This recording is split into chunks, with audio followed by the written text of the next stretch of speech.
ଆଜିର ସମୟରେ କଳାକାର ମାନେ ଏତେ ଟଙ୍କା ପାଇବା ସତ୍ତ୍ୱେ ଏଭଳି ବହୁତ କଳାକାର ଅଛନ୍ତି ଯେଉଁମାନେ ଲୋକଲୋଚନକୁ ଆସିପାରୁନାହାନ୍ତି। ଆପଣମାନେ ଯାତ୍ରା ଜଗତରେ ଶୁଣିଥିବେ କୋଟି କୋଟି ଟଙ୍କା କାରବାର ହେଉଛି।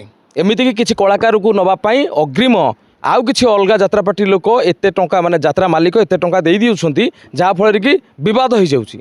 ଆଜି ଆମେ ଦେବଗଡ଼ ଯିବା ରାସ୍ତାରେ ଏମିତି ଜଣେ ବ୍ୟକ୍ତିଙ୍କୁ ଭେଟିଲୁ ଯିଏକି ନିଜ ଜୀବନର 30 ବର୍ଷ ଯାତ୍ରା ଜଗତକୁ ଦେଇ ସାରିଲେଣି, କିନ୍ତୁ ଆଜିର ସମୟରେ ମଧ୍ୟ ସେମାନେ ଟଙ୍କା ରୋଜଗାର କରିବା ପାଇଁ ବହୁତ ହୀନସ୍ତା ହେଉଛନ୍ତି। ସେହିଭଳି ଜଣେ ଯାତ୍ରା କଳାକାର ଆମ ସହିତ ଅଛନ୍ତି। ସାର୍ ନମସ୍କାର। ନମସ୍କାର। ଆପଣଙ୍କ ନାଁ କ'ଣ? ଶ୍ୟାମସୁନ୍ଦର ସାହୁ। ଆପଣ ଯାତ୍ରା କରୁଥିଲେ? ଯାତ୍ରା କରୁଥିଲି ଆଜ୍ଞା। କେତେ ବର୍ଷ ଧରି ଯାତ୍ରା କଲେ? ଯାତ୍ରା ଐତିହାସିକ ପୌରାଣିକ କାଳ୍ପନିକ ନାଟକ ବେଳୁ ମୁଁ ଜଣେ ଯାତ୍ରାବାଲା। ମୋ ପିରିୟଡ଼ ଭିତରେ ସାମାଜିକ ନାଟକ ହେଲା। ମୋ ପିରିୟଡ଼ ଭିତରେ ଝିଅ ଛୁଆ ଯାତ୍ରା ଜଗତରେ ଇନ୍ କଲେ। ବର୍ତ୍ତମାନ ଯାତ୍ରା ଜଗତ ଯାଇକି କେଉଁଠି ପହଞ୍ଚିଲାଣି। କେବଳ ଟିକେଟ୍ ଦେଇକି ସେତେବେଳେ ସବୁ ଫ୍ରି ଶୋ, ପେଟ୍ରୋମାକ୍ସ ଲାଇଟ୍ରେ ସେତେବେଳେ ଯାତ୍ରା ହେଉଥିଲା, କିନ୍ତୁ ଆଉ ବର୍ତ୍ତମାନ କେବଳ ଇଲେକ୍ଟ୍ରୋନିକ୍ରେ ଯାତ୍ରା ଚାଲିଛି। ଆଉ ପ୍ରକୃତ ଯାତ୍ରା ଯେଉଁ ଗମ୍ ଧାତୁରୁ ଯାତ୍ରା ଶବ୍ଦର ଉତ୍ପତ୍ତି, ଯାତ୍ରା ଆଉ ବର୍ତ୍ତମାନ ନାହିଁ, କିନ୍ତୁ ବର୍ତ୍ତମାନ ଚାଲିଛି କେବଳ ଯା ପାରିତା, ଲଙ୍ଗଳା ନାଚ, ଅସଭ୍ୟତା ଅଶ୍ଳୀଳତା କେବଳ ପୁରୀ ରହିଛି ଯାତ୍ରା ଭିତରେ।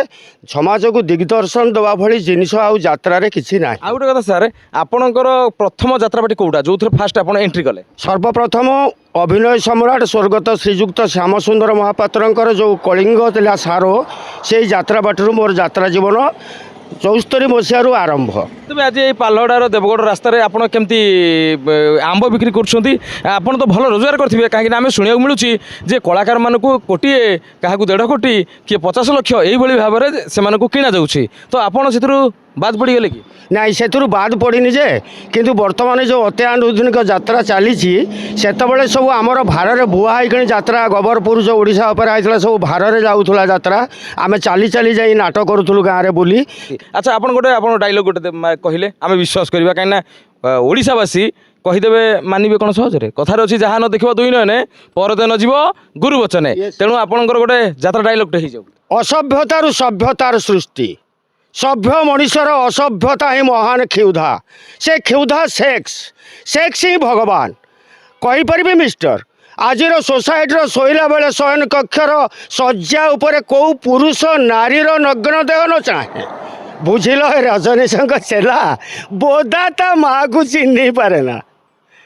ଏ ନାଟ୍ୟକାର ବ୍ରଜନାୟକଙ୍କର ନାଟକ ବର୍ଣ୍ଣମାଳା ଅ ଠାରୁ କ୍ଷୟ ଯାଏ। ଆଚ୍ଛା, ଆପଣ ଯେତେବେଳେ ଡାଇଲଗ ପରିବେଷଣ କରୁଛନ୍ତି ସେତେବେଳକୁ ଆପଣଙ୍କର ରୁମମୂଳ ଠିଆ ଯାଉଥିବ? ହଁ, ନିଶ୍ଚିତ ଭାବରେ, କାରଣ କଳା ଆମର ସେତେବେଳେ ଅଙ୍ଗେ ଅଙ୍ଗେ ପୁରୀ ଥିଲା। ଆମେ ଗୁରୁର ପାଦ ସେବା କରୁଥିଲୁ, ତାଙ୍କଠାରୁ କିଛି ସଂଗ୍ରହ କରିଥିଲୁ। ବର୍ତ୍ତମାନ କାହିଁକି ଆପଣ କଲେନି ଯାତ୍ରା? ଆମ୍ବ ବିକୁଛନ୍ତି, ଆମେ ଦେଖୁଛୁ ଆମ୍ବ ବିକିକି ଗୁଜୁରାଣ ମେଣ୍ଟଉଛନ୍ତି। ଆପଣ ଯଦି ଯାତ୍ରା ଜଗତରେ ଥାନ୍ତେ ଆଜି ତ କିଛି ନହେଲେ 20-30 ଲକ୍ଷ ବାର୍ଷିକ ମିଳିଥାନ୍ତା। ନା, 20-30 ନୁହେଁ, 3 ଲକ୍ଷ ମିଳିଥିଲେ ବି ଆମେ ଯଥେଷ୍ଟ ଉପକୃତ ହୁଅନ୍ତୁ। କିନ୍ତୁ ସେତେବେଳେ ଯାତ୍ରା ମାଲିକମାନେ ଆମ ଘରକୁ ଆସିକି ଆମକୁ କଣ୍ଟ୍ରାକ୍ଟ କରି ନେଉଥିଲେ। ବର୍ତ୍ତମାନ ଯାତ୍ରା ପାର୍ଟିରେ ଯେଉଁମାନେ ସବୁ କଣ୍ଟ୍ରାକ୍ଟ ହେଉଛନ୍ତି, ସିଏ କେବଳ ବ୍ଲାକମେଲିଂରେ କଣ୍ଟ୍ରାକ୍ଟ ଚାଲିଛି। ଏବେ ଗୋଟେ ଯାତ୍ରା ଜଗତରେ ଯେଉଁ ଗଣ୍ଡଗୋଳ ଚାଲିଛି ସବୁ ମାଲିକମାନଙ୍କର ଆର୍ଟିଷ୍ଟମାନଙ୍କ ଭିତରେ, ସେସବୁ କଥା ଶୁଣିଲା ବେଳକୁ କଳା ପ୍ରତି ବିତୃଷ୍ଣା ଆସିଲା। ତେଣୁ କରିକି ଯାତ୍ରା ଜଗତ ମୁଁ ଛାଡ଼ିଛି। ବର୍ତ୍ତମାନ ଏଇ ରାସ୍ତା କଡ଼ରେ ବେପାର କରିକି ଯେଉଁ 2 ପଇସା ରୋଜଗାର ହେଉଛି, ସେଇଥିରେ ବରଂ ମୁଁ ଶାନ୍ତିରେ ବଞ୍ଚିଛି।